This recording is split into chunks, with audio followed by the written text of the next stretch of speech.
bump. If you want to be a wise guy, you can do it anyway. If you want to be a strong man, you can do it anyway. If you want to be an Indian chief, cowboy, you can do it in the ring.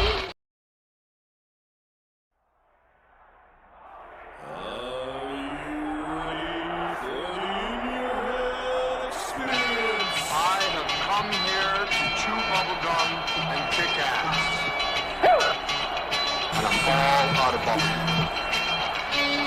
If you want to be a wise guy, you can do it anyway.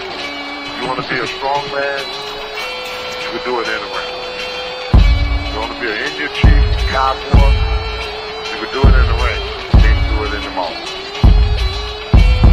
The most electrifying line in sports entertainment today. If you smell what the Rock is cooking. If you can survive, if I let you. I'm figuring and thinking that nothing's gonna stop the Macho Man Randy Savage now. I'm the man. I'm the icon. And yes, you can't bow. I am God. The number one show on the net that leads to the best in your head like Goldberg Net. For the punks and the perverts, this is how it works with Terry Funk and Knox Baker. Check Inchman and Barbie, they got the cheap heat, so sit back and have a seat. They got questions from the fans, in your head is the man from Australia to Japan. Take down the road, get back to the Mississippi.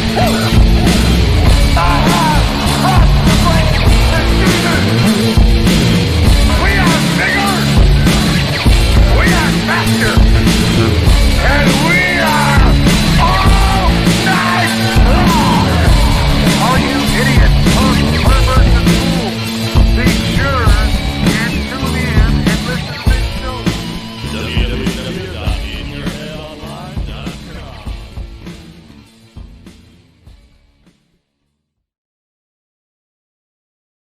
This is Jackie Jones here once again at In Your Head Wrestling Radio, the internet icon, the pride of the pilgrims. You guys know it all. Most honest man in all the podcasts. That's right. OIB is out of town. He's living it up, doing the old hibbity-how with the old hoobity-hoo, if you catch my drift. I believe he'll be back next week. We'll be back to our regular Headyverse time, 9 p.m. Eastern, 6 p.m. Pacific, over on Tuesday nights at In Your Head. We got Troy in the chat. We got Joseph Bruin, my pal, my buddy, my amigo. I know he's asked for some info, and I'm sorry. I'll get that to you. I've been a very busy man the last little while here. Which I will get into momentarily. My phone is not working. All right, we got John Reddy in the house. We got a lot of good folks here. We've got Tommy, Jonathan Jackson, Chobo, and a bunch of other folks. Now, for whatever reason, it's now letting me stream this in vertical and horizontal. Now, according to YouTube, it's got viewers of each. Now, I assumed it would just be like one show and you could choose how you view it. But no, they're streaming it twice on two different, vertical and horizontal for whatever reason. I don't know which is doing better. I guess I'll find out after the show. Very bizarre. So I assume right now it would be fine on either one. But if you are watching the show and when we start taking calls, I assume the vertical will blow. You're probably just going to see like the center where you might not see anybody. You might see like this and like this. And then like, maybe you'll see Steven down the bottom. I don't know. We'll find out. You will learn as I learn. Tonight's show is dedicated to manning up the mighty Lexar out there, the bitch ass pussy punk Lexar. The man doesn't have a job. He just sits home, jerks off all day, and he watches The View during the morning, and then he turns it over to the TNA channel, and then he saves up some money he gets for, cans and his allowance from his mom, goes to the strip club every month or so. And he can't stay up past 11. He's like, this is too late. I'm too busy jacking off. I got to get up in the morning and watch a View. So in 2026, the goal of In Your Head, the Headyverse, Jackie Jones, and every goddamn member of the Headyverse is we are going to man up Lexar. No more just sitting around in his own filth.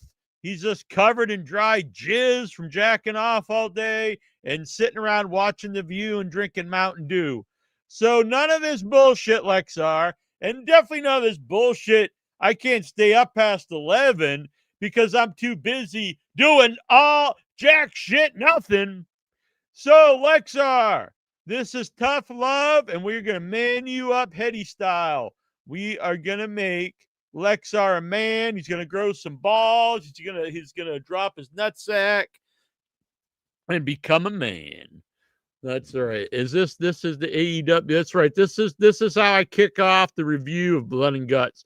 Blood and Guts and wrestling. They're making the men, the women, the women. We got blood everywhere, tables. We got glass. And then we got someone like fucking Lexar just sitting around jacking off to The View. None of that bullshit, Lexar. We're not taking any more in the Headyverse. If you want to be part of the Headyverse, you got to man up. All right. Let me get my notes here. I take notes. You think I just come unprepared. I know what Jonathan Jackson's thinking. He's like, this idiot's not been on for a couple weeks. He's been in Atlanta. He's was in Boston. He doesn't know anything about the world of wrestling. But you know what, jackass Jackson? I took notes. I watch wrestling. So take that. It was a long wrestling. I think it was like 2.5 hour show. And I started it late. Purposely, but I didn't want it to start quite so late. I didn't know it would run so late. But if I watch it late, then I can go over the ads.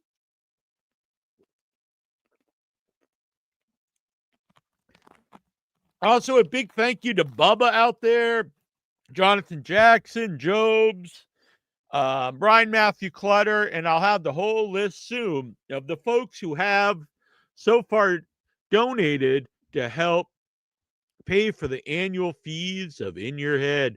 We're over halfway there, I believe. We're over $200. So we have roughly between $200 and $250 left. That's it for the total $450 to pay for all the stuffs. So if you would like to donate tonight, you will be getting some different perks, which I have over on my Facebook page. But really, you're helping out the site. But some milestone things. If you donate $10, you will get a virtual training card, which I'll be making this weekend. $25, you will get yourself an 8-bit figure of yourself as a wrestler in a ring, NES style. That'll be fun. And if you want to go $100, you will get producer credit for the rest of this year and throughout 2026. So that's very exciting. With your name down at the bottom of the screen. He's drunk off the seltzer again. I'll show you drunk, bitch. Jonathan Jackson. Jackass Jackson. They say Mr. Jackson if you're nasty. All right. Enough of this bullshit. Let's get into the wrestling. By the way, though, before we get into Blood and Guts, I'm going to bring up Jackson's favorite topic, and that is the Dabbleverse. So I've been out of the Dabbleverse for a week now. So last week, let's just recap where Jackie Jones has been. So last week, someone I met through the Dabbleverse, and that is Kaylee, also known as Lucy Tightbox. And she came out Monday. We hung out. We went to a museum. We went out to lunch. We walked around. We had drinks. I had a club soda, Jonathan Jackson, and we went to. I'll talk more about this on With Your Head, but we went to see the new Crispin Glover movie. No, you're wrong. with Crispin Glover in attendance in Brookline at the Coolidge Corner Theater. It was a great time. And then I, because I'm crazy, I went out to the casino after. I was out all night, not really thinking this through because it was Monday. I get up early, out all day, out all night. Tuesday, I don't get home till like 3 or 4 in the afternoon. Wednesday, I'm flying out to Atlanta. This isn't the smartest plan in the world, Jackie Jones. So get up early, got to get packed, fly out to Atlanta. I don't come home till Monday. I had a great time in Atlanta at Buried Alive Film Festival, which we will recap tomorrow night live on Without Your Head. And this will be going to be a double feature. It'll be Thursday live with some guests, and then again live Friday with Shannon Thompson, who runs the festival. So you can listen to all that if you're into horror or just movies, or if you're interested in what Jackie Jones is up to. So the whole Buried Alive is a great time for many reasons. I saw a great film, some wild shorts, and I was with a lot of creative, very supportive folks in the independent horror world, which is just what I need at the moment to boost some stuff to get ready into pre-production on Arbor Day and some future plans. So that was all very exciting. But airplanes, everything's delayed. So my flight was supposed to have like a layover that was supposed to be real brief. Then it became an hour. Then it became 3 hours. So a 3-hour delay in Baltimore. I was already pushing it to get back in time because I take a bus from the airport all the way back to the Cape. You know, I have to have someone come up and fight the traffic and all this bullshit or park and all this stuff. But the bus was so late, I knew, I'm way beyond any bus now. So what do? Do you just sit around? Do I sit in the airport till 6 a.m? That does not sound exciting. Do I head over to South Station, which everything is closed in, and sit in the bus station till 6 a.m? Hell no. So what did I do? I headed over to Encore Casino. And so the gist though is, so Monday, I'm out all day, go to the casino all night, fly out Wednesday, I don't get much sleep at a festival, get back, and then go out again all night. I used to be able to stay up 2 and 3 days with no sleep or very little sleep, but I'm almost 50 now, so I could still do it. But it took me a couple days to recuperate, and now I'm back. All right, so then we got here. We got some good folks here. Boom! You see YouTube clips. $10. Yeah, thank you. You see? Do you have any messages? The Stuttering John or Innocent Ava? Let's think about this. Innocent Ava and Stuttering John Melinda. So I saw John today. Let's be fair, the show's really gone to shit. Not that it was, fantastic with Nasty Neil on there, also known as Jackie Jones, but it's really gone to shit without Jackie Jones. Let's be honest.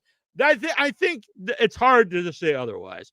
So if it's just John on there, he's like, I turn the show on and he's an egg, or he's like a nut sack. He's like a talking ball sack or something. And I say talking, but most of the show I saw you just sitting there playing music. And John, no offense, but the only money you make off your music is trying to get people to pay for you to stop playing it. You're like, this is not a good look, John. If you want to say you're a musician and you're on there live and you're saying, send me $100 to stop playing my music. Musicians out there, even Carl with the Isotopes, he doesn't say, give me $100 and I won't come play in your town.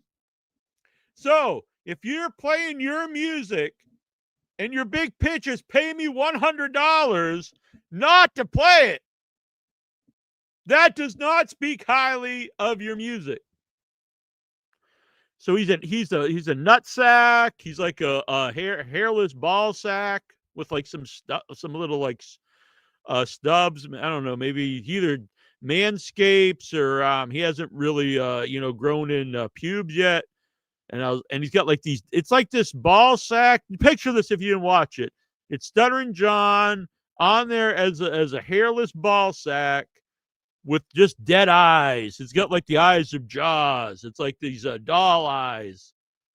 And I never noticed John just had these soulless, lifeless eyes. Maybe it's because Nasty Neil's not there and he doesn't know what to do, but these lifeless, dead eyes, the blackest eyes, the devil's eyes. So it's a hairless ball sack with just the eye, the soulless eyes of just a man with nothing there to live for, asking people to pay him $100 not to play his own music. And I never noticed like he does a lot of weird stuff with his tongue, but you could really notice it when he's just a hairless ball sack with devil eyes. So it's just kind of sad and depressing. Like, what is this man doing?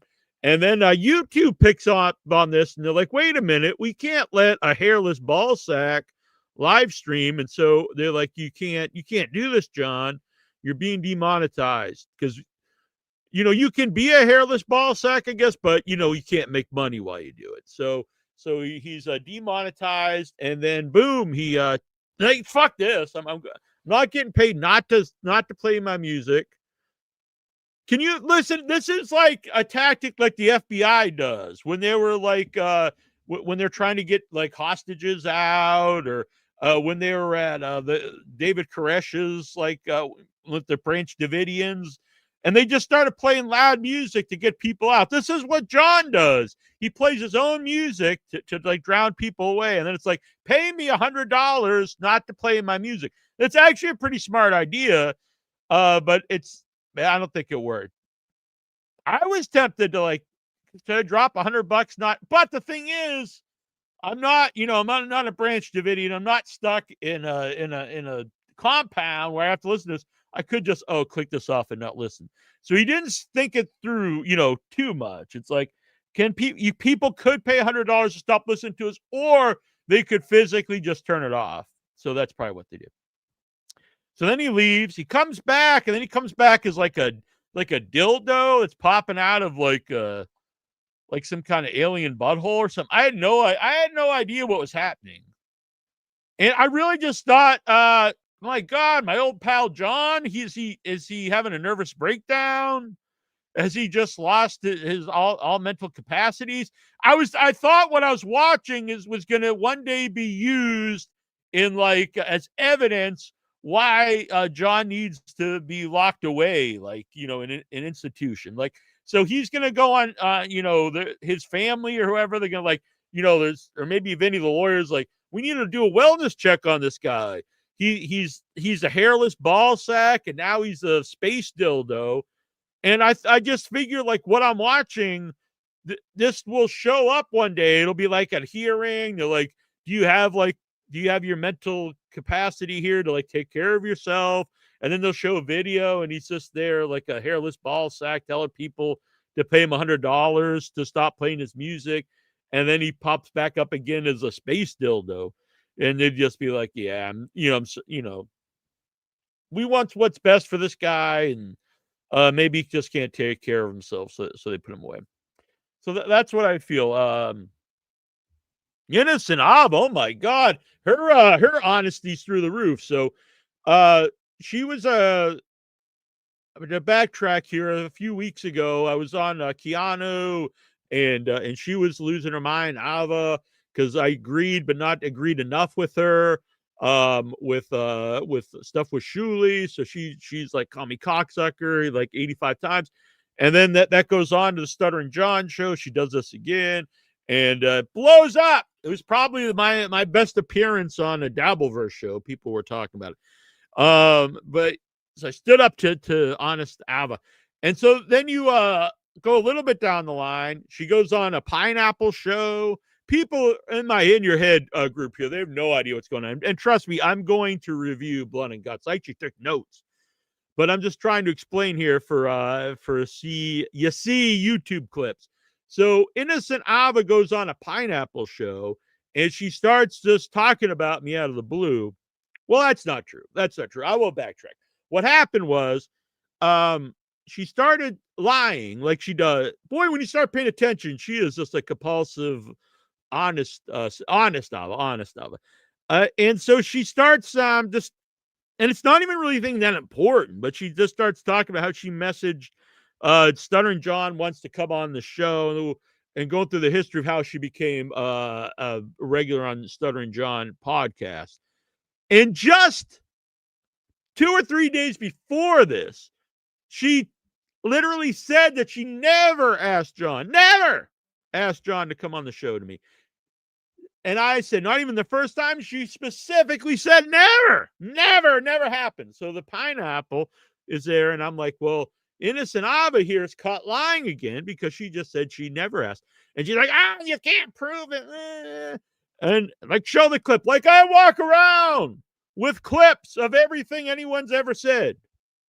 But Ava did not know that this was the one time in the history of Nasty Neil's existence that he downloaded a show because I knew it would be deleted, and there was a lot of stuff on there that I did one clip.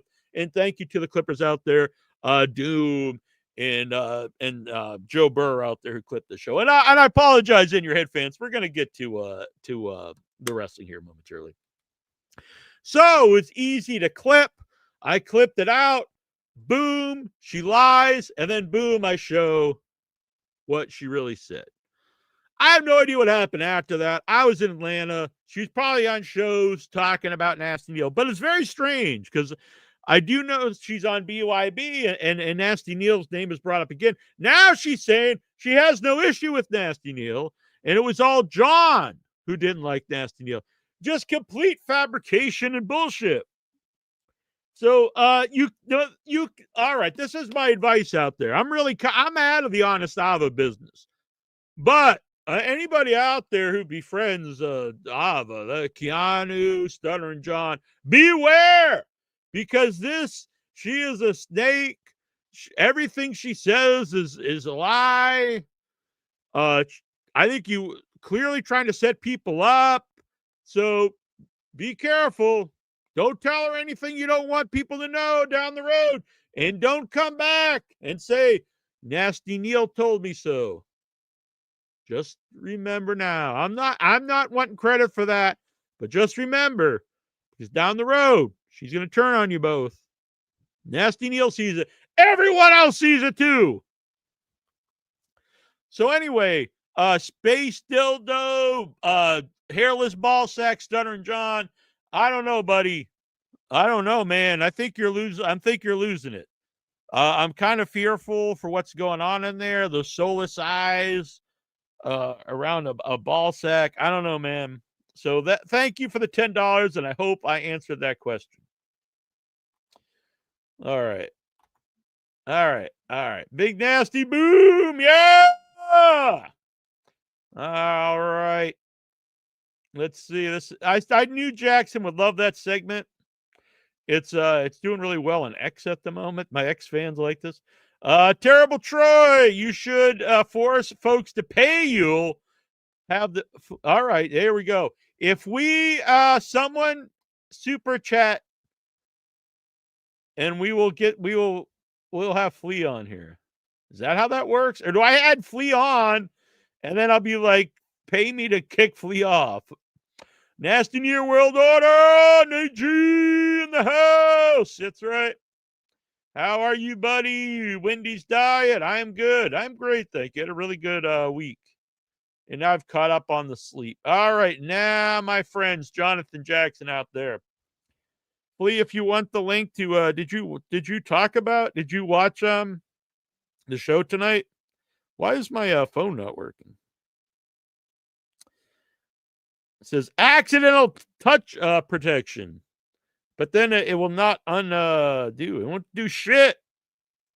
What's going on here? I know that. Oh, here we go. Finally. Good Lord. All right. Let's see. All right. My pal here. Last time I'll ever drag you back in the Dabbleverse. Well, you keep this on the down low between me and you. I kind of like to talk about it, so it's fine. But oh yeah, we'll never talk about it again here. All right, Blood and Guts. Troy, send me a text if you want on the show. So Blood and Guts open up. I'll be honest, I haven't watched any wrestling for weeks, so I was like, I'm going to get in, watch this. I've kind of burnt out. But another thing happened at Buried Alive Film Festival. I ran into several huge AEW fans, which made me very happy. Something I used to say a lot, and you know what? It's still true. There's people that used to watch wrestling, they stopped watching wrestling, and a lot of them came back because they like AEW. And again, guys they bring up, Orange Cassidy a lot. One of them in particular, big Moxley fan. So my point is, sometimes you folks, you get stuck in the IWC wrestling bubble, and you think because Jim Cornette thinks Moxley's the worst wrestler in the world, he hates Orange Cassidy. Therefore, everyone who just reiterates that same thing over and over, it must be accurate to everyone in the world. It's not. It's not. I mean, if you watch a show, Orange Cassidy's very over. If you follow the ratings, Moxley is always a perennial guy, and people say, well, what about blah, blah, blah, blah, blah. But you have to compare the ratings to other stuff. So comparatively, Moxley's done well. But the point is, it was very nice to talk to some unjaded wrestling fans who just like to watch wrestling and enjoy it, but not necessarily so much that they're on the internet talking to everybody. But they really liked it. And they would like to come on the show sometimes. So we might have some of my movie friends on here, not to talk about movies, not to talk about the Dabbleverse, but to talk about professional wrestling, AEW in particular. So I'm just going to say right off the bat, this show is great. This was a pay-per-view caliber show from top to bottom. Open with the women's Blood and Guts. It started with Sky Blue and Willow Nightingale. I like that they added a barrier in between the ramps. Well, they had not ramps. They had so normally there's the ring, there's the cage, and then there's a space so they can either wrestle outside and hinge on the cage, but they put a barrier there so you couldn't fall down to the next to the cage. So it was an extended what do you call that? The apron, extended apron all the way to the cage. I like that. I thought that was cool.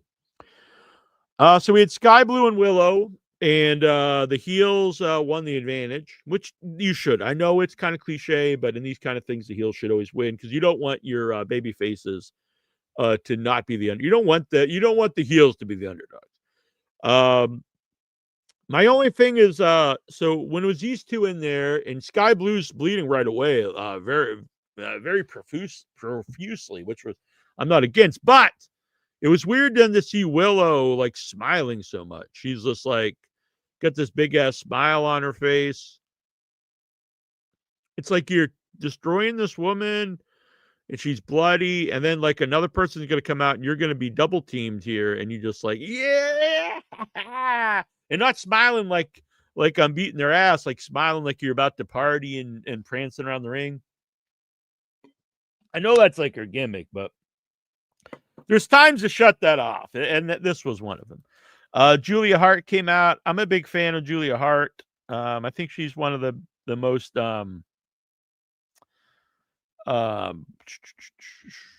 I'm sorry here. I'm just checking some stuff. I think she's one of the most improved wrestlers around. She started off as this cheerleader in this really cornball angle. It was these basically high school kids, these two jocks, out of an 80s or 50s TV, sitcom or something. It was rotten. And then she became evil, and I thought, oh man, this is not a role for her. But she really excelled in that. And now that whole group, Sky Blue, Julia Hart, and Tekla is my lady there. She's awesome. Really into this group. It's a big baby face move when you smile when you're getting your ass kicked. Yeah, it's weird. Blood and Guts Zone. Yeah, I thought this show was fantastic. We're gonna get more into it. Will Orange Cassidy ever win the world title? I really think I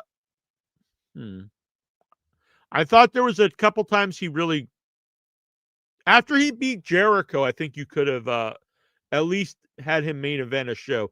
They never capitalized, in my opinion, completely on Orange Cassidy's popularity and momentum. He had a lot of momentum after he had the feud with Jericho and beat him, and I think he should have, at the very least, went on for a world title match.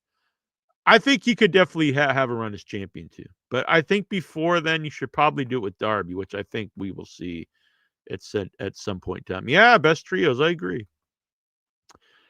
So yeah, Julia comes in. They do like a double off the turnbuckle power bomb on Willow. So then they're double teaming Willow for a little while.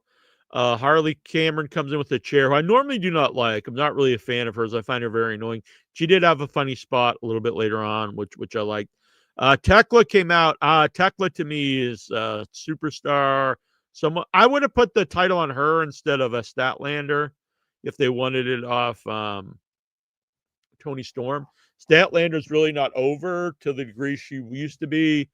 And so it's kind of like, especially when you take the title off a babyface to another babyface, and that babyface isn't as over as the first one. Is just kind of like a lesser over person. I don't think it was a wise move. Where if Tekla got the title, I really think that would have cemented her as like a top person. And I think she's got all the everything going for. Maybe not promo is the only thing, but charisma, great, great look. Fans are instantly into her. Attractive and really fun to watch in the ring. She's got it all, and the crowd was really into her. I noticed tonight. So I'm not saying turn her babyface right now, but you can definitely do that. She started whipping people with her belt, which is cool. She's super over. Jamie Hayter came out, who is over, but I don't think she's ever caught on to the momentum that she had a couple years ago either. Megan Baines, another one who I think is real superstar. They're great look, big, really good in the ring. So I see her and Tekla's two of your big future people. They honestly have a really good roster. And that used to be a big detriment of AEW was the women's roster. But now with Tekla, Megan Bain, then you got Julia Hart. Even though I think Statlander's, not over as champ at the moment, she's still really talented, and so is Jamie Hayter.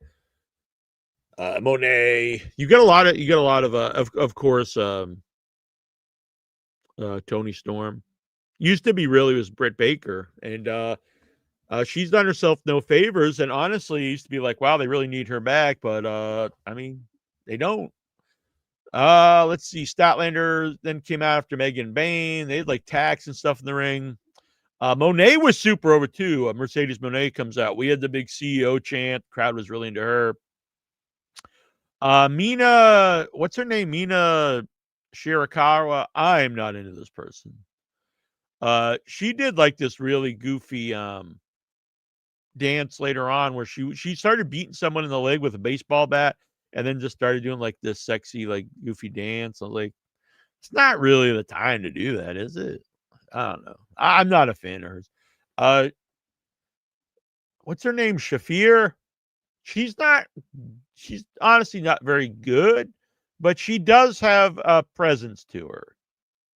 And I will say being with the Death Riders has elevated her. So she used to be a complete disaster in the ring, which she isn't anymore.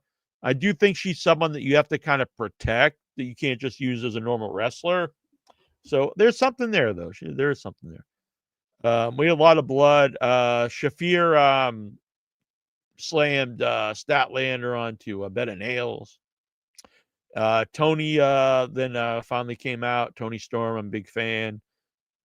She started punching she started punching somebody with like pearls, which was weird.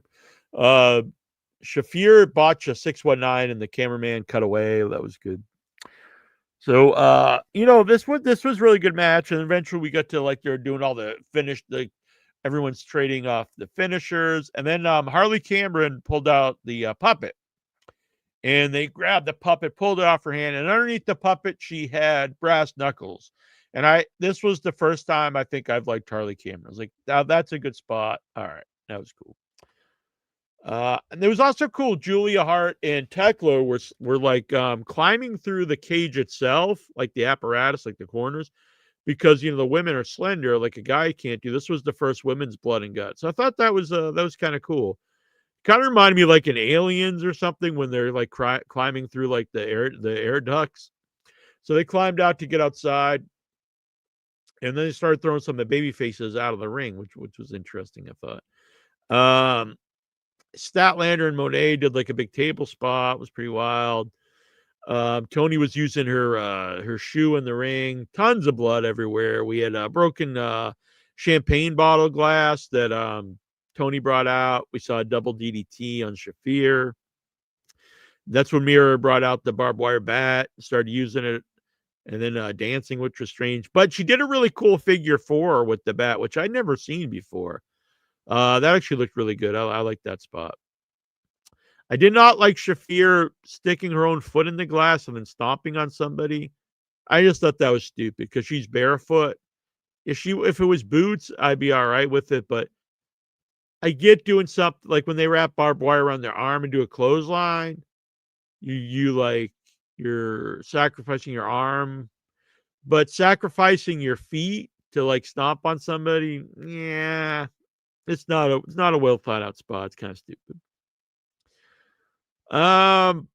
Mina, then what did she? Let's see, Mina. Oh yeah, so Mina's getting destroyed by all the heels, and then Toni Storm forfeits, so her friend does not get killed. I think that's a cool babyface spot. But boy, did the crowd! I don't know if they were booing because they hated the heels or they didn't like the finish. I thought it was actually a good finish, but the crowd they were really booing. But really good match. Then we cut to the back. Callis family are beating up the Lucha Express, and they're wanting the Bucks to join the Don Callis family. I'm a huge fan of Don Callis and several of the members of the group, but they already have like 15 guys. So I can't imagine the Young Bucks join them as well. And you really got to cut the fat out, cut the dead weight out of the Callis family, get it down to 4, maybe 5 guys. And I think you have like a real strong group there, but you can't have like a bunch of schlubs in it, just have like some elite guys in there. I don't mean the elite as in like, the Bucks and stuff, but like top guys, good guys, not necessarily top guys, but really good guys in there, and get rid of a bunch of the schlubs. Because Don Callis, friggin' fantastic manager. Hangman versus Hobbs. This was friggin' great. This was a 3-match show, 2.5 hours. And you'd think maybe like the singles match is the worst match on the show, but it wasn't. I can't even say worst match on the show. All matches were great. But this one really exceeded my expectations. This could have main evented pay-per-view easily. In fact, I got a free TV, so I'm not going to complain. But the match was awesome. I am a little sad that it could be overshadowed being, bookended by blood and guts matches, because this is an awesome match. I wish AEW would do a little bit better, or a lot better, not a little bit better, on after big matches like this, to show highlights of them for a few weeks or forever. I mean, everyone remembers Foley Hell in a Cell, not just because of the match itself, but because WWE showed highlights of it forever, for decades. They still show every once in a while, but they showed it for a good, 20 years regularly, every time there'd be in Hell in a Cell. And that just sticks in your mind. Same thing with like the first TLC match. So when they do stuff like this, and if they would show like a highlight for the next several weeks, like, wow, remember what happened on Blood and Guts 2 weeks ago, 3 weeks ago, 4 weeks ago. It just it sticks in your mind, and it makes these big matches, live forever, as opposed to I remember that match in a couple weeks. I don't know. And that's not because it wasn't good. It's just because there's so much stuff that happens and they don't remind you. But anyway, this was just a friggin' great match. This was really physical. Hobbs walked up the steps with Hangman and then just slammed him on the top. It was a great spot. A huge back body drop. by Hangman off onto Hobbs, which not only looked good, but I thought psychologically was really needed in this match because it was Hobbs destroying Hangman, and then Hobbs with that backdrop off Hangman backdropping Hobbs off the announcer desk. It's like, oh, now he's back in it because he was being destroyed by this giant guy, and a giant guy taking that bump should really hurt him. So that was actually great. I thought, yeah, it was really well done. They were up on the like the balcony, kind of like almost like an ECW kind of deal. And Hangman boots Hobbs off the balcony into like some tables with monitors and stuff. When we see some stuff like blowing up, really fun spot. So then we had at the end Shibata and Joe run in, and while the cage is lower, and Eddie and Hook help Hangman. Insane match, great stuff. And I don't think Hobbs was hurt by losing. And it really elevated just to see the Ops versus Hangman and Hook and Eddie. So great stuff. Loved it. That was awesome. We had a Ricky Steamboat promo. This was probably my weakest part of the show because I just don't buy FTR like hating Ricky Steamboat. And I know they're supposed to be heels, but like, I don't know. I just didn't buy it. And I freaking hate Stokely. I think Stokely sucks. I don't get why he gets so many shots. He's never entertaining, never good, never over. Been around for years. Gets more TV time than guys that are really over. I don't get it. He stinks. And then Brodito comes out to save. So it's building up to Brodito versus FTR, which will probably good. And if FTR wins, it's more of me just saying, fucking Hurt Syndicate. Like, if FTR wins, it was just Hurt Syndicate wouldn't lose to them, and so they would lose to Brodito they didn't even lose to Brodito. Yeah, this sucks because Brodito won the titles without beating the Hurt Syndicate, so the Hurt Syndicate never actually lost the titles. And then we'll just get it back to FTR, who the Hurt Syndicate should just lost to. As good as these guys are, people, I get it. They have a great presence, but you can't, especially in modern day. And this is not advocating they lose all the time, but you can't not lose. Like, you can't have guys that won't even drop the belts. Like, that doesn't fly anymore. This isn't the 80s. It was hard enough back then, but in modern day, it's good. There should be more people who try to protect their image, but you can't just go to we can't lose matches. It's not good. And I think that's been a problem. There's been lots of issues where AEW in the last, 4 years, whatever. But to me, one of the biggest things is certain guys they brought in who wouldn't lose, who not even Punk wasn't that guy. He would lose, but he would be hard to get along with in the back. So you got to be careful who you bring in. People used to make fun of the All Friends Wrestling, but I never even saw the problem with that. And it's better if everyone's on the same page just to make the show good. So then we had the men's Blood and Guts. So I thought originally it was weird because the baby faces have the advantage. And you don't want that because you don't want the baby faces you don't want the heels to be the underdog. But they had a little angle where it worked out. So it was Death Riders versus Orange Cassidy, Darby Allin, Mark Briscoe, I'm sorry, Roderick Strong, and fucking Kyle O'Reilly, who I have to admit was really good in this. I normally think that guy's fucking worthless. So we had Orange Cassidy starting off, which I thought was pretty cool because he's the leader of the group. So that's told a story like he's the leader of the group, so he's going to go out there first, where the leader of the heels is not. He's throwing Wheeler Yuta out there. I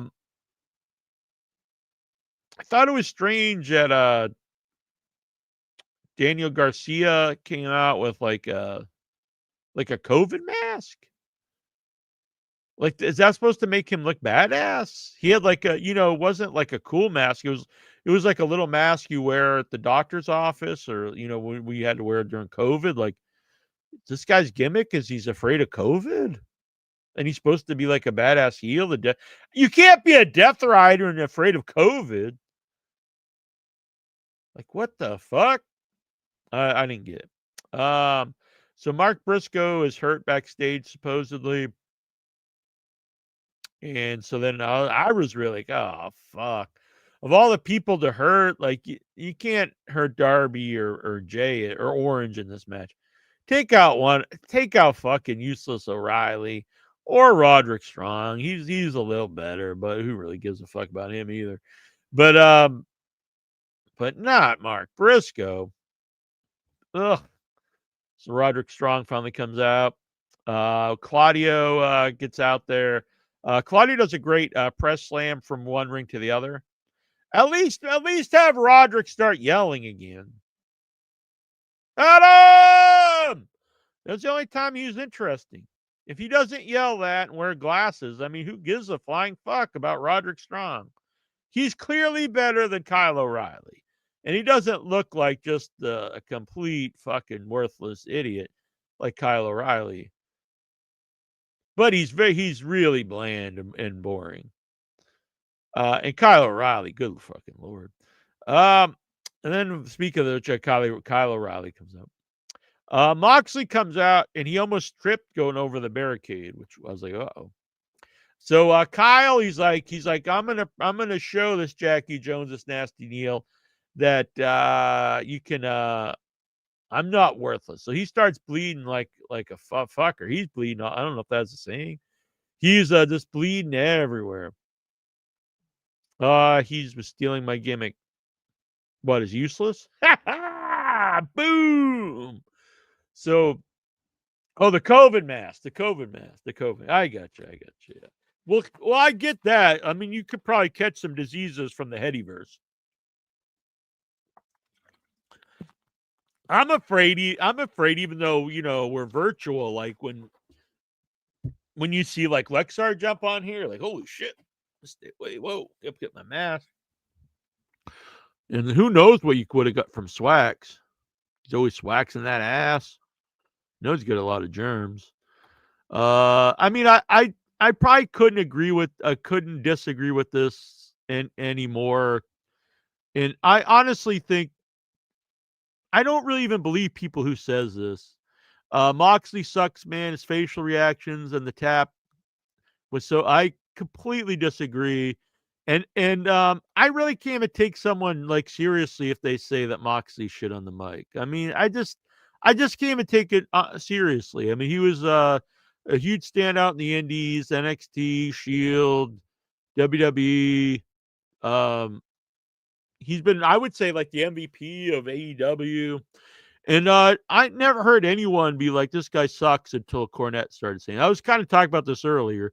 And then, it was really nice to be at an event where it wasn't wrestling fans from the internet and just hearing who they liked, just big wrestling fans who go to shows and watch TV, but don't follow like podcasts and groups. And they all friggin' were big Moxie fans and Orange Cassidy fans. And I just kind of think that's the more reality of what people, people always talk about, listen to the internet. And they always say that only if you like something. But you know what? That should go both ways. You shouldn't listen to the internet about like these guys that hate everything from modern day.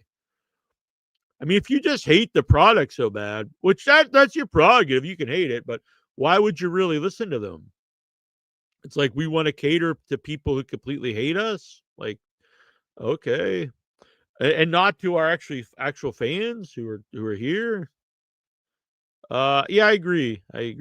And I mean, if people don't like him, that's fine. But when you start saying like everything he does completely sucks, or he's like the worst wrestler in the world, it's just really hard for me to even like take that as a serious. I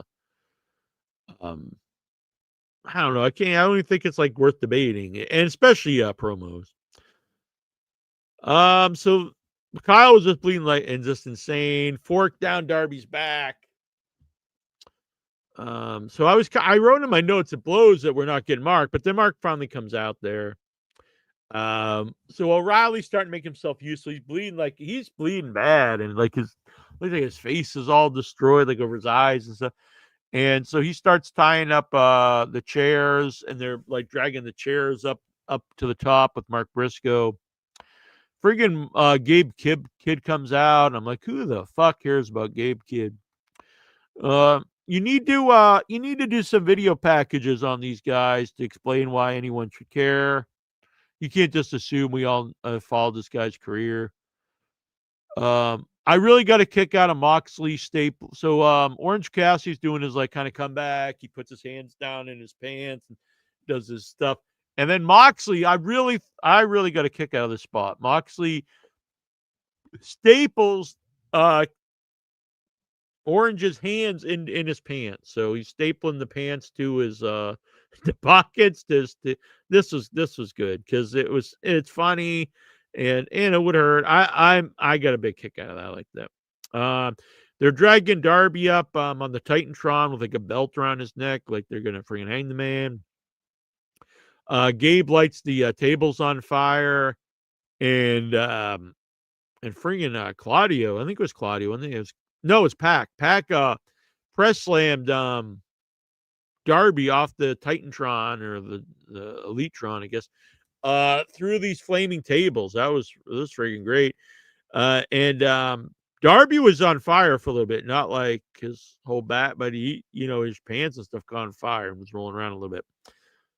But yeah, great spot. A lot of wild spots tonight in all matches, all three matches.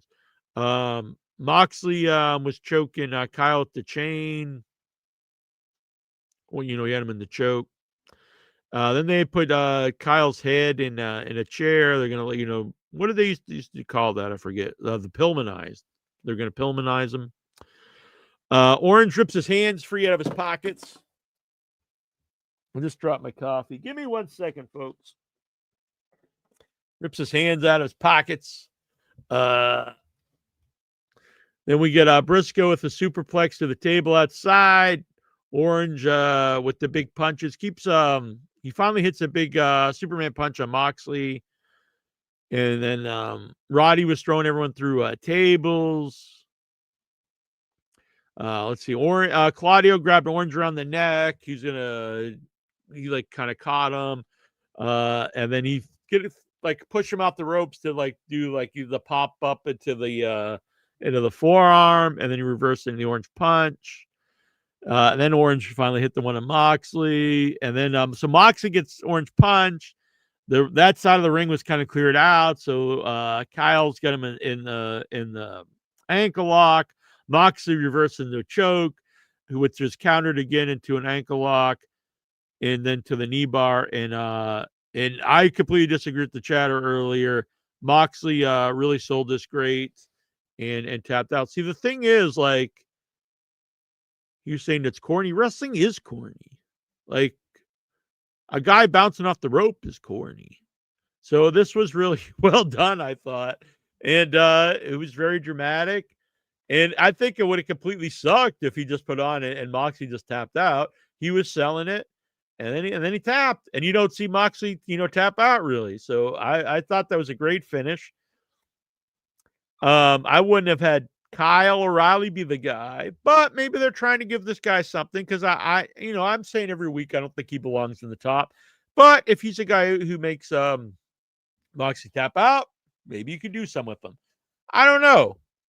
I don't see it. I don't think you can, but nonetheless, great match. Great. All three. This whole show was awesome. Top to bottom. I had a great time. Really happy I watched it. I didn't fast forward over anything I watched besides the ads. I watched the whole show. That's why the show's kind of late. So really happy. I'll be back. I was off for a few weeks not watching wrestling, but I'm back. I'm sold now. I'm going to keep back up with AEW. Jack, did you hear who Ace Tanahashi will face in his very last match at Wrestle Kingdom? You'll be stoked. Who is it? Is it some old fucker can't move or what? Let me know. Let me know. I haven't been checking my phone here. Did you ask for the link? All right. So I believe Dynamite next week is in Boston. And I saw an ad that said tickets start at like $20. So I got to look into this. Oh, the Rainmaker. Okay. Well, you know what's good about that is he'll be in Japan, so I don't have to see him. So, hopefully, like, he just stays there for a while. I'm sure he'd be happy to be in his home country. I'm sure the fans there will be happy. And then, I don't need to see him for a while. All right. Fucking Rainmaker. Rainmaker!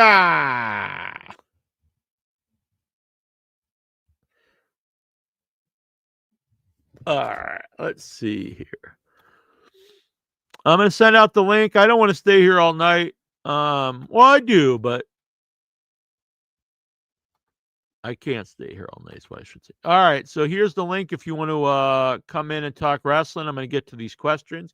And then next week, we will be back at our normal time.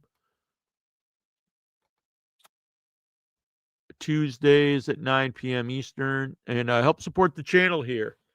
We are $10 closer now because of one of our buddies here.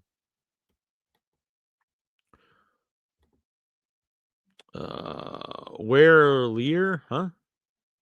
What does that mean? All right, let's get over here. I'm gonna get to these questions. Oh, where's Lex? Lexar's he's too busy sitting at home jacking off and watching The View. He's like, this is too late. I can't be on here. I'm too busy doing nothing. So we're here today and in the future to man up Lexar. In 2026, we are going to make Lexar into a man. Let's see. New here. What's your opinion on Ryback? You know what? I always liked Ryback. He was super over. There was a period of time, and this is weird because this had to be a long time ago, I guess. I really thought he should have won the belt. I think it was from Punk. I remember him like so over, like the camera was shaking. Now, do I think he's the greatest wrestler in the world or anything like that? No, but I'm a big proponent of when someone has momentum behind them to go with it. And he had a lot of momentum behind him. The crowd was behind him, and I think that they missed their window to get something out of him. Now, since he left, I do kind of think he's his own worst enemy. He says like some real dumbass stuff, and I do kind of get the impression he's probably not really fun to be around, or he might be. I don't know. I could see he could be annoying to be around, but guy was really over. I liked him. Feed me more. It's too bad. Like I don't think WWE's ever want to give him another shot, and he probably really doesn't fit into AEW, I guess. But I would like to see him come back somewhere. Maybe he can go to Juggalo Championship Wrestling with Vince Russo. I watched the show, and I kind of liked it. I'll be honest. Like, it's completely different than any other wrestling on TV right now. It's got really over-the-top gimmicks. There's like a tag team that are zombies called The Outbreak. And they had freaking great makeup. They looked like they're right out of The Walking Dead or something. Is it like believable stuff? No, not at all. But was I entertained? Yeah. They had this giant fat guy called Mr. Smiley. And like he was just a blob. But was I entertained? Yep. So I got to watch some more Juggalo Championship Wrestling. And then the whole show they kept talking about, there's a new guy in charge of a new benefactor or whatever they said, new sponsor. And it ended up being Big Vito. So Big Vito, he's dressed to the nines, coming out there, and he's like, they have a wrestler there called Cocaine, and he's got like powder all over him, coke, I guess. And he's like yelling, like, you can't have this guy in here anymore. So he fired Cocaine. He's trying to clean the place up.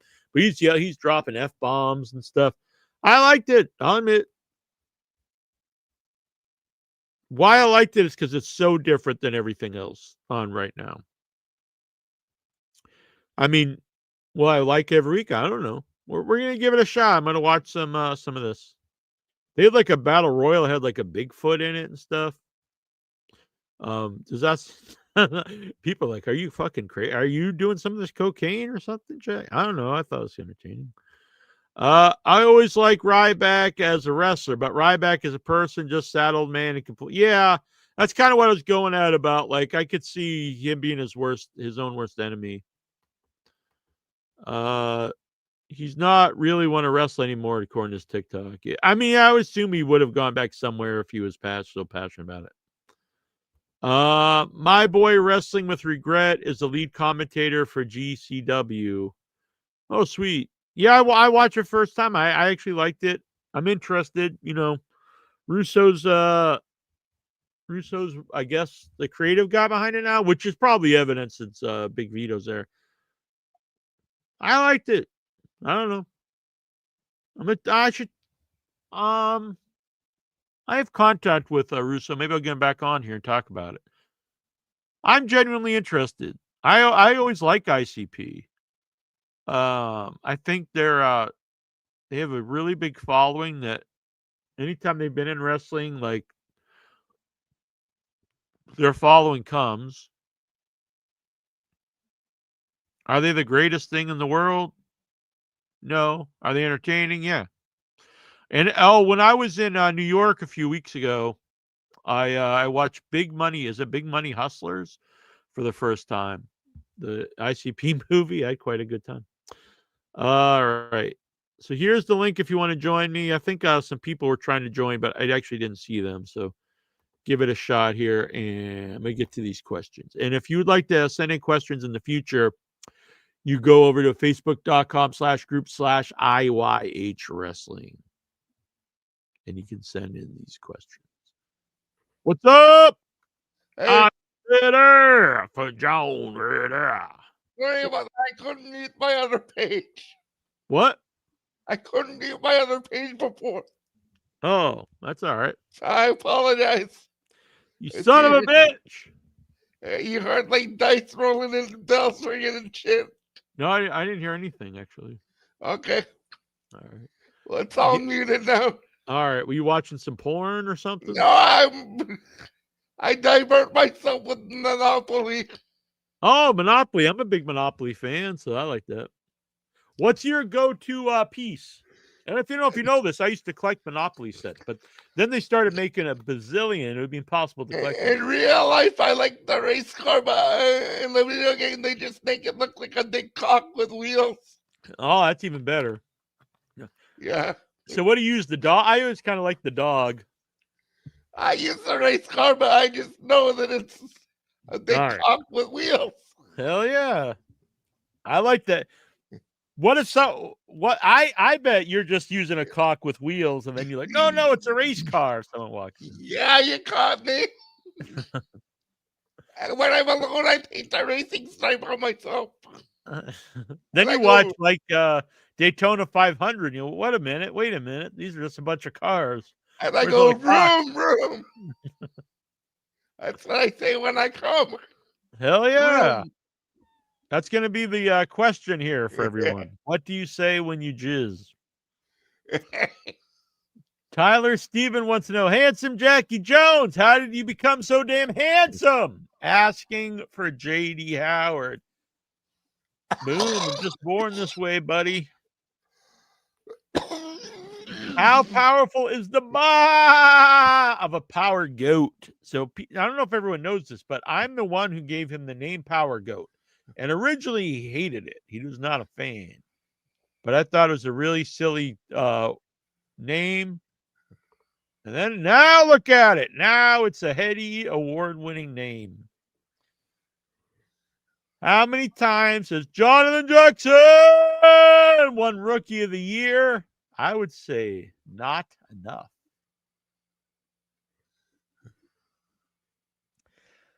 Tony Cirolo wants to know, can I borrow $25,000 to book Mercedes Moné versus Tough Talk Tony Spencer? Damn. Hell yeah, man. Is that what she asked for? She asked for 25 grand? Damn. Would you pay 25? I don't think I'd pay 25 grand to wrestle anybody. Let's see. This is from the Flea, the Wrestle Kingdom in Tokyo Dome upcoming show. We got a 60-minute limit IWGP World Heavyweight and IWGP Global Heavyweight double championship match. Takeshita versus Yota Tsuji. Oh, wow. Well, I'm going for Takeshita. Never Open Weight Championship Aaron Wolf debut. Who's Aaron Wolf? Aaron Wolf is the challenger versus the King of Darkness, Evil. Who's Aaron Wolf? 60-minute limit IWGP Women's Strong Opens double championship match.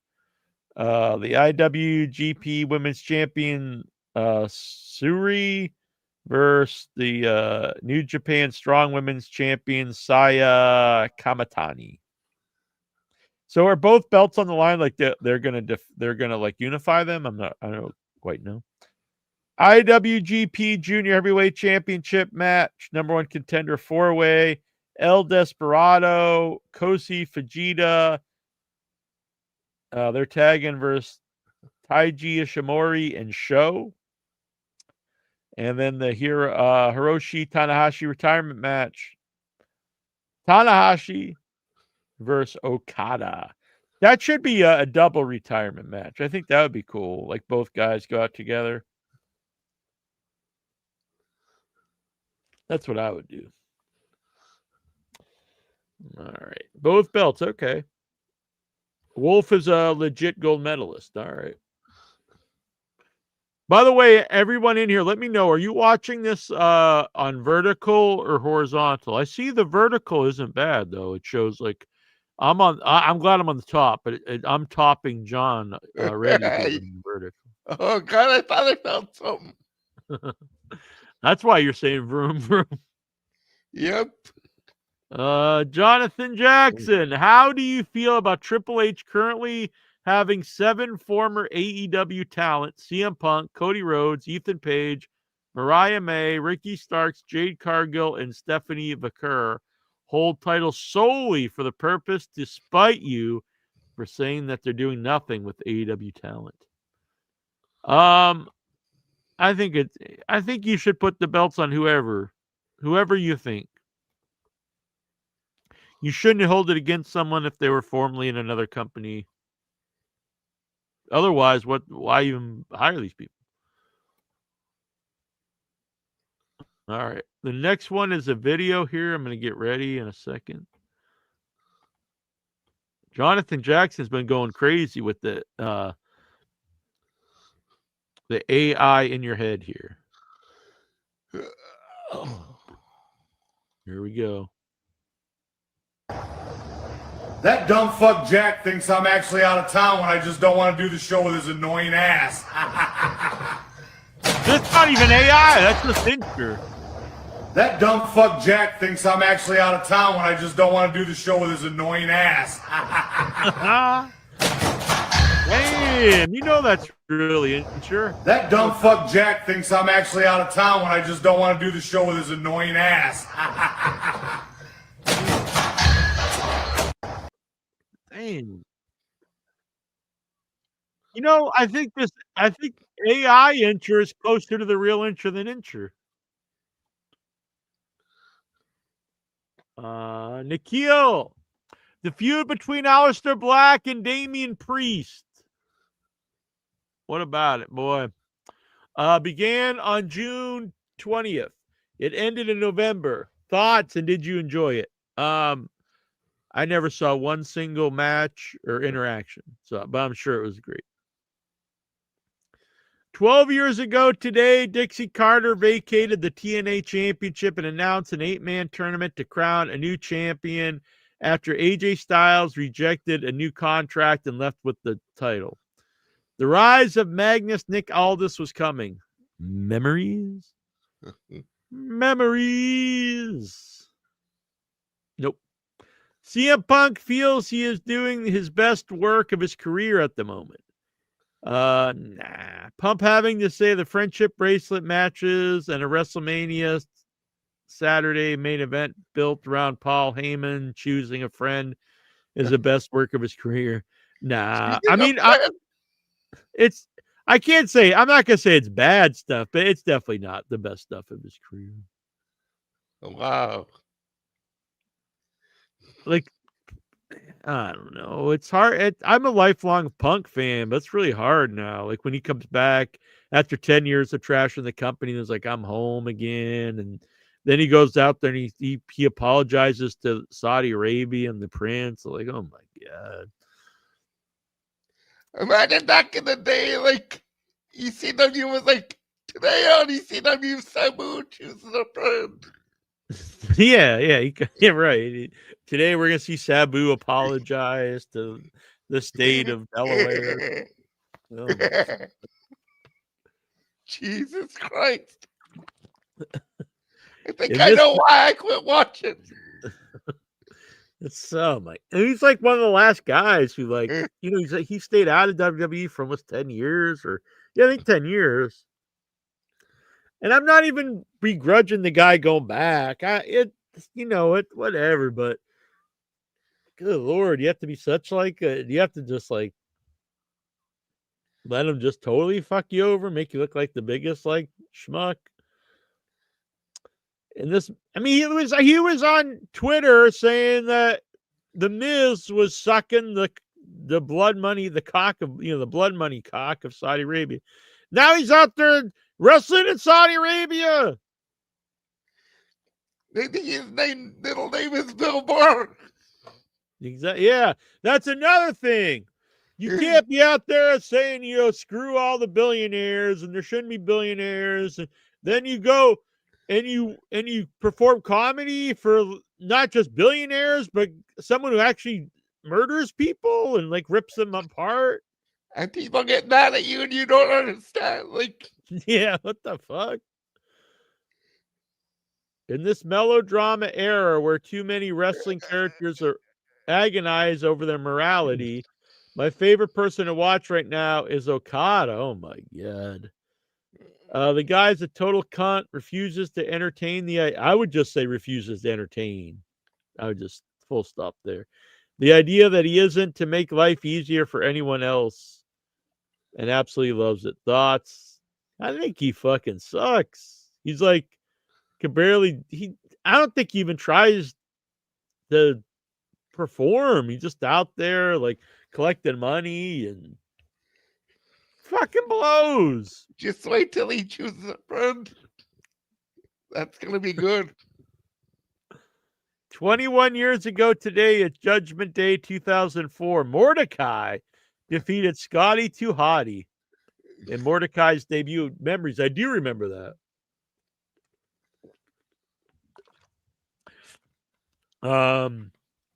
I really didn't get the gimmick. He was like all in white, and had even his eyebrows dyed white, and had like a giant cross, and it went absolutely nowhere. And then he became a vampire. Did you have a nice Halloween and Memorial Day? Any memories of the event from your youth? Oh, interesting. My youth. Halloween's always been as a horror kid, I mean, I loved Halloween. And it was especially so when you're a real little kid and you're going out with your parents, that's really fun. But like there's that so when you're old enough to go out by yourself with your friends, but you're not too old yet where you can, once you get over a certain age, you don't want to go trick-or-treating anymore. So there's like there's those couple years where you're going out with your friends, late at night by yourselves. That's like a real little magical era there. And so anybody that, if you're listening, well, you probably shouldn't be listening to the show if that's your age, but that's like something you should hold on to those years. Great times. But I've had since then in adulthood, I always have a good time at Halloween. I do a horror movie marathon, go to events. No one trick or treats anymore in my town. They do the trunk or treat, But I have seen a real rise in people decorating for Halloween. They really go all out. So I'm happy that Halloween's like is a cool thing. I mean, I guess you could also look at it like, oh man, now even the normies love Halloween or whatever. But I'm just happy that people are having a good time. Luke Menzies, formerly known as Ridge Holland, posted on an X about his post WWE situation. I never thought I'd be able to pay my mortgage. I feel like I've just been hung out to dry after getting injured working for another company on behalf of WWE. Add to that my contract not being renewed, knowing that I wouldn't be able to wrestle for 7 months. This is brutal. He notes WWE's paying for surgery and physical therapy, but calls it the bare minimum. He also mentioned the possibility of having to get my neck fused too. I mean, that's too bad. But at the same time, I mean, other people, I don't know. I mean, look, I don't like to see anybody in financial trouble, but he was making a lot of money. Wasn't he also the guy that like ended Big E's career? So Cody Rhodes names his WWE Mount Rushmore. His dad, Dusty Rhodes. The Rock. I don't even have a problem with someone putting The Rock on there, but I think it's weird when it's like, I don't know, someone who grew up in the business and they put The Rock on it. He's not that much younger than The Rock, is he? Triple. Oh, come on. Triple H. Fuck Cody Rhodes. He's another fuck. The guy rebuilt his whole career on trashing. Rebuilt his career when he left WWE around trashing Triple H. On AEW, he went out there with the sledgehammer and destroyed the throne. His whole song's about, there's another family. And now he's saying Triple H is on his Mount Rushmore of wrestling. Fuck Cody Rhodes. And John Cena. Oh, my God. Fuck this guy. Universal Pictures is returning to one of its most beloved action-adventure franchises with Brent. Oh, my God. All right. I don't necessarily have like a hatred for Brendan Fraser as the Mummy, but it's just mind-boggling to me when people like refer to that as like as the Mummy. Like I don't even know if Nikhil knows there was a Mummy before Brendan Fraser.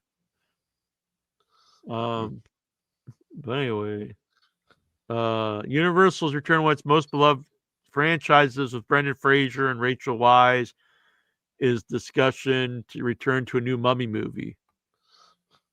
I don't know. Isn't Brendan Fraser like an old fat dude now? You saying old fat dudes can't act? No, actually, he's been doing really good. He was great in when he played the lawyer in the new what was it? The Killing of the, what the hell was that called? It was the new Scorsese movie. He was really good in that. And I haven't seen The Whale, but I heard he's awesome in it. So I don't know. It's in a way almost a step back, I guess. He was doing like real acting. Now he's going to be in The Mummy. I don't know. Good for him, I guess. People love those movies. My mom loves the Brendan Fraser Mummy. I can't say I've ever been a fan, but I won't be a curmudgeon. That's cool. I hope people like it. 14 years ago today, Bobby Roode turned heel and defeated James Storm to win his first TNA championship. It was a shocking moment.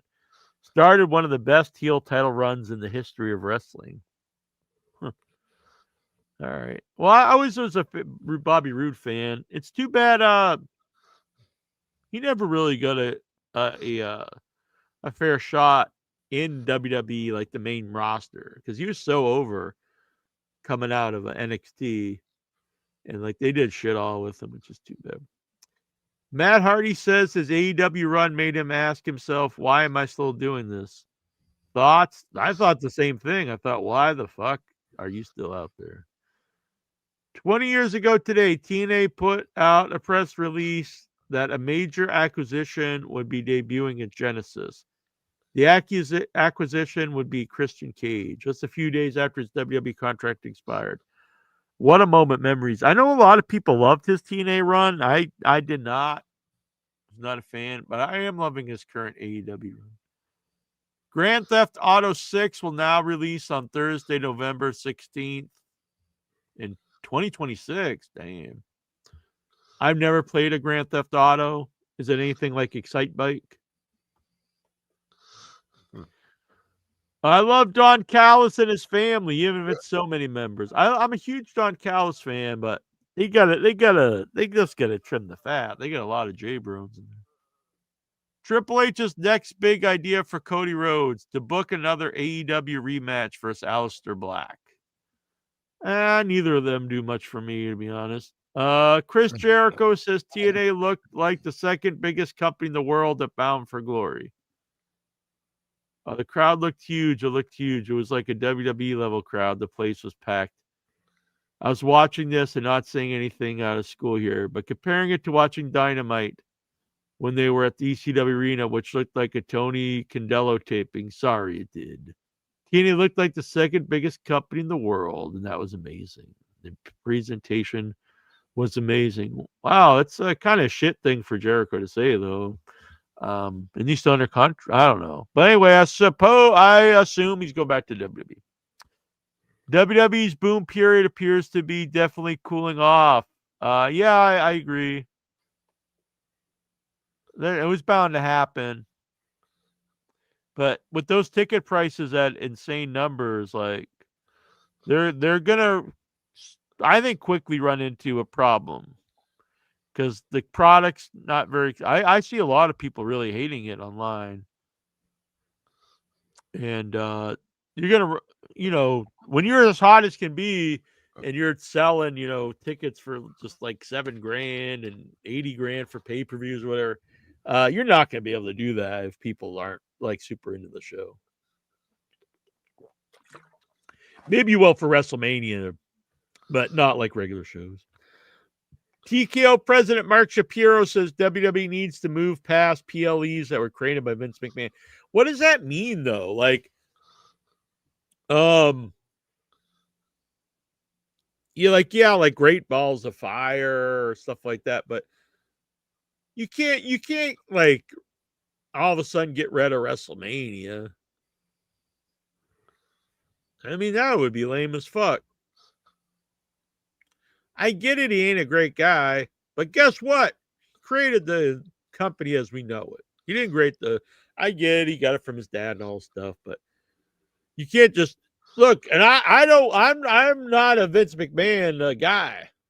But you can't just pretend the man didn't exist, and you can't just erase everything he's ever done in the company. You can't just we're going to get rid of WrestleMania and the Royal Rumble. You have to at least keep WrestleMania and Royal Rumble. I would also argue like SummerSlam. All the secondary ones, no one really cares if you don't do No Way Out or whatever the hell they do, Extreme Rules or. What are I don't know. In your house. Triple H open Raw, and you could see a Triple H. Yeah, that was funny. Man, it took them a little while, but not that long. They've really turned on Triple H. I see. I look online, and for a while, like they could do no wrong, and now, boy, everyone's hating on them. Thank you again. Speak again soon. Thank you, Nikhil. Tyler Stevens, should Jonathan Jackson be allowed to use AI, or do I need more potato peelers for my eyeballs? Look, the thing is, we're not going to get rid of AI. Do I think it should be used to create a whole show or movie? No. Does it have its uses? Yeah, and I don't have a problem people using it for little funny things like the AI insurance stuff. I would like to nominate Jonathan Jackson for Rookie of the Year. All right. Well, we will have the I think in December I'm going to put up the poll. Hey now. Eric Larson. Thoughts about how his entire time of the last time is now retirement. What?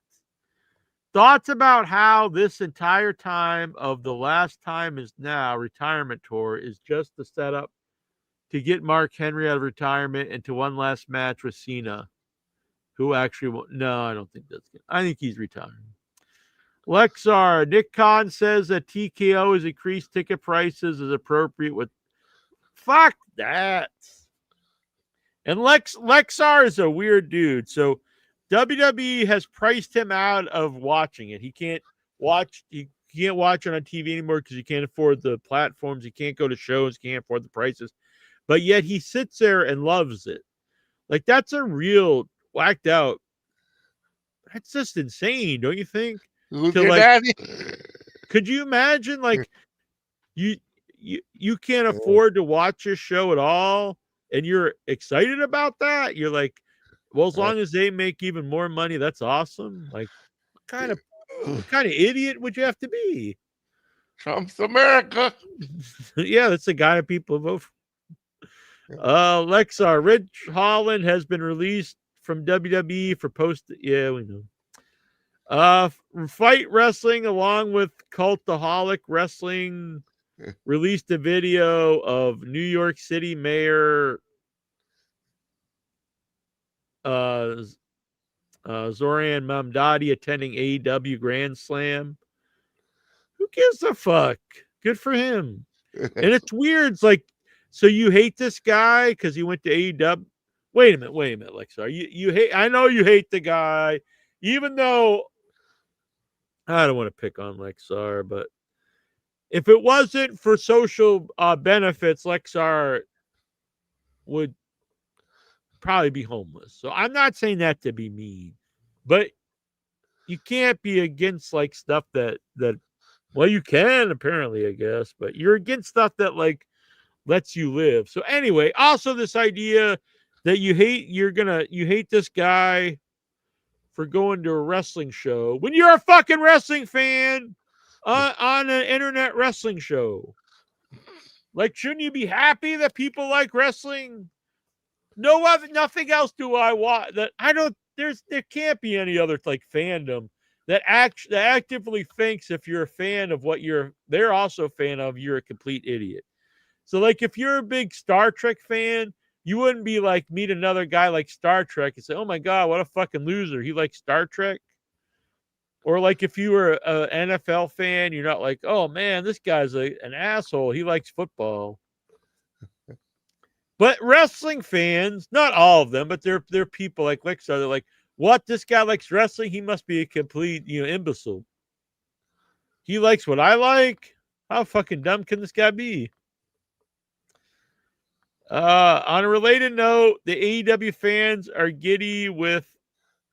Yeah, well, dude, why are you pissed that a guy likes wrestling? Don't you like wrestling? That's just the mind of an insane person. Lexar, AEW is going to crown a new national champion at Full Gear with the Casino Gauntlet. Yeah, it's too many belts. I mean, how many times can I say it? On all the shows I watch, there's just too many belts. So I'm not going to be like, oh, that's great. There's too many belts. And I don't think the idea of a national title is a bad one. I think that's a fine secondary title, but there's no use having the national belt when you have the international and the continental and the I don't know. There's like 15 titles. If you just had you have the world title. I don't understand why you have a world title and a continental and an international. It's basically all the same thing. That makes no sense. So you have the world title. You can get rid of those other two. The TNA title, because that's like a TV title. I actually think I like that. I'm good with that. And then just have it defend on TNA on Dynamite. I like that. And then you have the national title for your men's singles belts. That works for me because you have your champion of the United States, your champion of the world, and then you have your television champion. So you got TV, national, and then the world. So, yeah, that works. But then you start having international, continental. It's just too much. Lexar, Adam Copeland is having an extended time off from AEW. Well, that's a real shock. The guy makes more comebacks than he's on. I mean, the thing is, he's an old man. Every time he wrestles, he breaks his body. So, I mean, it's too bad, but Chavo Guerrero has re-signed with WWE. Are you intrigued? Nope. But good for him.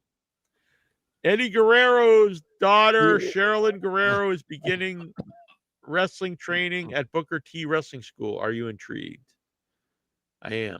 Very intrigued. That's cool. I hope she does well. We got another AI wrestling event coming up here. Uh-oh. I haven't even watched this yet, but this one does look like Incher. Although, Incher might be onto something. I do think everyone looks like Incher. Maybe everyone does look like Incher. Is it that I just think that, or maybe just everyone does? Just because I think everyone looks like Incher doesn't mean I'm wrong. All right, here we go. The newcomer in blue and red spandex calls himself the Human Spider. Bonesaw's gonna snap that bug in half. Not today. Ooh, yeah. 3 minutes with me, little man. And here we go. Huge throw from the Human Spider. The crowd is on its feet. You're mine. The newcomer in blue and red spandex calls himself the Human Spider. Bonesaw's gonna snap that bug in half. Not today. Ooh, yeah. 3 minutes with me, little man. And here we go. Huge throw from the Human Spider. The crowd is on its feet. You're mine.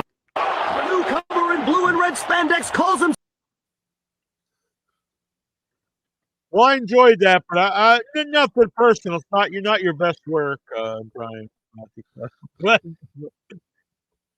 I will say, Mr. Brian Matthew Clutter, along with the Lurker and El Santos World, are our producers. Booyah! And you can become one too. You can become a member. It starts only $3 a month. And for the $10 one, you can become a producer here on In Your Head. We will appreciate it. And also, if you do so, you're going to get, boom, look at that. Although that really destroys the vertical look, apparently. Well, that's a little better, I guess. All right, so there you go. Boom. All right. Lexa, former WWE diva Eva Marie, says that it would be possible for her to join WWE again. Are you intrigued? Nope. Ever since Jim Cornette blocked me on Twitter, I've been listening to his podcast less and less, and I've been listening to Dave LaGreca and Bully Ray and Busted Open. Okay. When Jack goes to these all-night movie viewing festivals, how does he keep himself awake all night through the morning until the festival's over? I'm a man. I'm not a little pussy bitch like Lexar who just sleeps all day. So it's not really a problem. Have you nutted or no nut November? The penny could be soon in blah, blah, blah. The penny could soon be in extinct. Are you sad? Not necessarily, but I know it costs more money to make a penny than it's worth. But the problem is, like, you got to round everything off to the nickel. I don't know. We'll find out, I guess. Where's the $2 bill? I mean, they exist. I have some. Can Jack give me $500 so I can go to Full Gear and to the strip club? No. But you could, go get a job or go get a loan or something. And then you could go yourself, you know what I'm saying? Wow, I looked like crazy there. I don't notice it. What was that? We got rid of the penny. Oh, and you don't notice? Yeah, honestly, I probably wouldn't notice it after like at first you think, wow, this is weird, but you probably don't even notice it after a while. They just round up or down.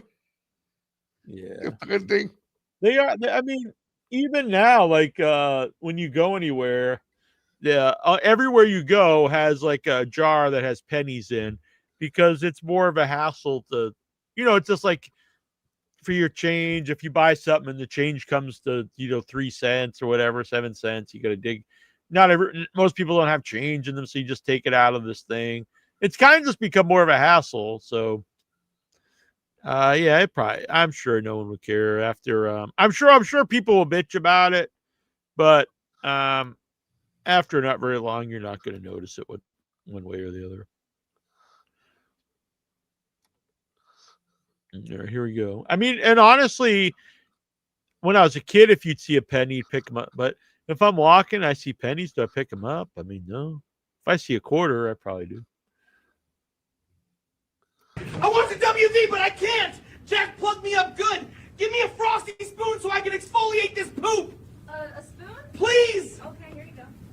Beautiful, smooth as destiny, and a chocolate frosty to finish the job. Man, only at Wendy's. I want the WV, but I can't. Jack plugged me up good. Give me a frosty spoon so I can exfoliate this poop. A spoon? Please. Okay, here you go. Damn. Beautiful, smooth as destiny, and a chocolate frosty to finish the job. Man, only at Wendy's. I want the WV, but I can't. Jack plugged me up good. Give me a frosty spoon Damn. so I can exfoliate this poop. Did I pack his fudge like too Please. tight? Is that what's happening? Beautiful, smooth as destiny, and a chocolate frosty to finish the job. Man, only at Wendy's. I really want the just WV, assume but I this is can't. what Intra Jack does plugged me up on a good. daily basis. Give me a frosty spoon so I can exfoliate this poop. A spoon? Please. Okay, here you go. Beautiful, smooth as destiny, and a chocolate frosty. Damn.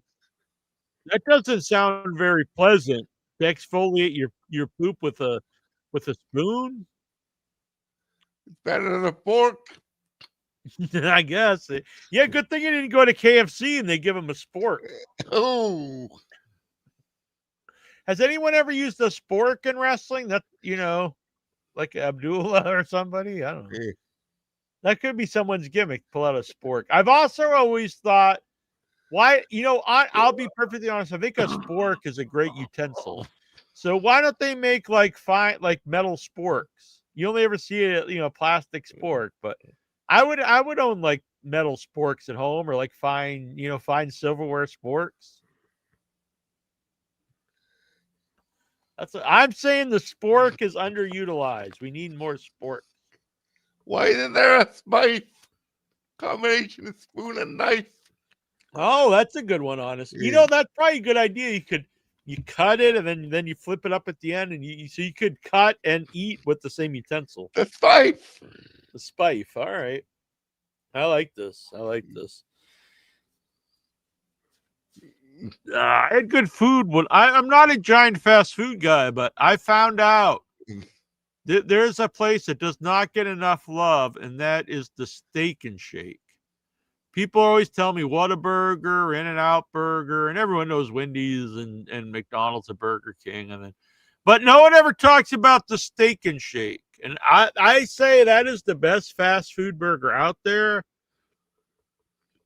They're sirloin steak burgers, so they're not real greasy, which I prefer, and very meaty. Just an all-around really solid burger. And the fries are fried in beef tallow. They were real crispy and again not greasy. I don't know. I stand by the Steak and Shake. I did not get a shake. I do kind of regret the last night we didn't. My friend Shannon, she got a shake, and I was like, afterwards, I should have got a shake. I don't know when I'll be back in Atlanta. I don't have Steak and Shake here. But the point is, anybody out there, don't overlook the Steak and Shake. I heard all this stuff about Whataburger, and it was fine. Very similar to Wendy's. It was fine. I like Wendy's better, honestly. Wendy's. And then I heard all about fucking In-N-Out Burger, and I didn't even particularly think that's good at all. I thought that was like, all right, this is basically like going to McDonald's. Just it's a fast food burger. Could not care less if I ever had it again. But I never hear anybody telling me you got to get the Steak and Shake. But Jackie Jones is here to tell you folks out there, you got to try the Steak and Shake. Hit up the Steak and Shake. Do it and do it soon. There's also a Freddy's, which I did not try. But I also went to the Vortex, and that's not a fast food burger place. But whenever I'm in Atlanta, I try to get to the Vortex. It's a big giant skull, like the door you walk into the skull, and it's got all these wild burgers. And I used to always get the Fat Elvis. Every time I've been there, I got the Fat Elvis. And so it's a burger with bacon and peanut butter and fried bananas. The Fat Elvis. And that sounds crazy, but it all works Or together. like the dead Elvis. Yeah, exactly. But it works. It works, John Reddy. It's good. But I was like, I got to try something different. I can't always get the Fat Elvis. So I got the Kimona Wanalea, and it wasn't named after the ECW ballet that danced atop the ECW arena. It was a burger with a big scoop of jalapeno cream cheese. It was chipotle cream cheese with jalapeno pineapple salsa and bacon. And I gotta say, that was really good. That might even be better than the Fat Elvis. I was a big fan of the Kimona Wanalea burger. They do have one that's called like the bypass or the double bypass. And it's got like extra mayo and extra bacon and extra cheese. And instead of, you know what they use instead of buns, instead of a hamburger bun? So it's a bacon and cheeseburger with extra mayo and extra everything. And instead of buns, it's in between two bacon grilled cheese sandwiches. That's what's used as the buns. And then I think they throw a fried egg on it too for the hell of it. I did not get that. I don't know if I could eat all that at the moment. That's a lot. I'm not against trying it. There's a lot of good sounding burgers. I don't need the double bypass burger. I can just get the Fat Elvis, the Kimona Wanalea. There were some burgers that had like barbecued pulled pork as like a topping on top of the burger. I always liked the idea that you eat something that like multiple animals had to die for. So, you get like a pig, a cow, and then like a chicken all had to die for your burger. It's a CT's mass murder. They just call it like the Noah's Ark. Like 2 of every animal had to die to make the sandwich. But yeah, it was good. Or they also, for the vegans out there, you could get a black bean burger instead. I did notice in the small print though, it said, warning, we do not practice vegan cooking techniques. So even if you got a vegan burger, what that means is they would still fry it on the grill with meat, and your fries would still be like in the deep fryer with meat, which is whatever. I'm glad that they're honest about it. But if you're vegan and you're going there, you're not actually eating vegan. Just so you know. It's good stuff. All right. Want to thank all these fine folks who joined me tonight. Me and Mr. Reddy. Are you ready for John Reddy? And we'll be back to our normal time next week, next Tuesday, 9 p.m. Eastern. And my pal out there, you know who you are. Don't feel bad dragging me into the Dabbleverse. I can't stay away. So if you want to hear a little Dabbleverse on the show, I know it angers Jonathan Jackson and a couple other people, but I like to talk about it. So I have had some people want me to do just a whole separate Dabbleverse show, but I'm afraid that if I do that, I'll be like dragged in and never be able to get it back out. Right now, I'm kind of the fringe of the Dabbleverse. I can pop in and out. But the plus is, I do think if I did that, it brings in a lot of super chat. So I don't know. We'll look into it. Maybe we'll do it. But then there also the issue is where do I do it? Because if I do it on In Your Head, people will be like, "What is this shit? This isn't wrestling." If I do it on Without Your Head, they're like, "What is this shit? This isn't about movies." So I want to start a whole new YouTube channel. I don't know. We'll think about it. All right. Until next week, this is Jackie Jones. Come and join the group. See ya. Like, subscribe, share this out, become a member. It helps support the channel. You can Venmo, you can PayPal, and help us reach our goal to pay for our annual membership. I believe we're right around halfway there, and I appreciate that. And we'll be live tomorrow night if you're into horror movies. Me and the flea, also known as Terrible Troy, will be live with the director of Vampire, which is not Cool. Ma's Bambi movie. It's a Bambi horror film I got to see at Buried Alive Film Festival. That was a lot of fun. We may have some other guests on the show, I'm not sure. And then Friday we'll be doing another live show with Shannon Thompson. She runs Buried Alive Film Festival. Coming to the show soon, Tina Romero, daughter of George Romero, who just made her first feature film, Queens of the Dead, which is a zombie movie with drag queens. And that was really fun to get to see. I saw it in Boston a couple weeks ago, and then I saw it at Buried Alive. And I get to hang out with Tina Romero, who's really cool, very supportive of indie filmmakers, of film festivals, just a really cool chick. And she brought a bunch of drag queens with her to watch a movie. That was a fun time. And so she'll be coming on the podcast soon. I did some interviews there, which are up now, but I should rename them so people know who's on their shows. So, yeah, if you're into horror movies and you just can't get enough of me, you can go over to Without Your Head and check that out. And I will be back soon. So thank you, everybody. Sorry I was away for a little while, but I had a great time. And not only was it fun to watch a movie, a lot of supportive, creative people, which really motivated me to be doing more stuff, getting Arbor Day out there and being involved in a lot of stuff. So whatever level you are, it's good to create something. Get your work out there. You can think about all this stuff, but if you don't do it, it's just sitting around in your head. So get up there and do it. Don't be afraid. And there's a lot of supportive folks out there, which I like to see. All right, John, we will talk to you soon, my friend, my buddy, my pal. Oh, yeah, always. You're a good man. Thanks. You too, dude. Thank you. And all right, we'll see you tomorrow. Bye. Yeah. Andre the Giant. Andre was big.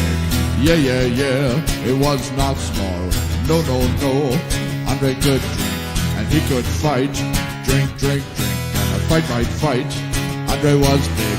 Yeah, yeah, yeah. It was not small. No, no, no. Andre could drink and he could fight.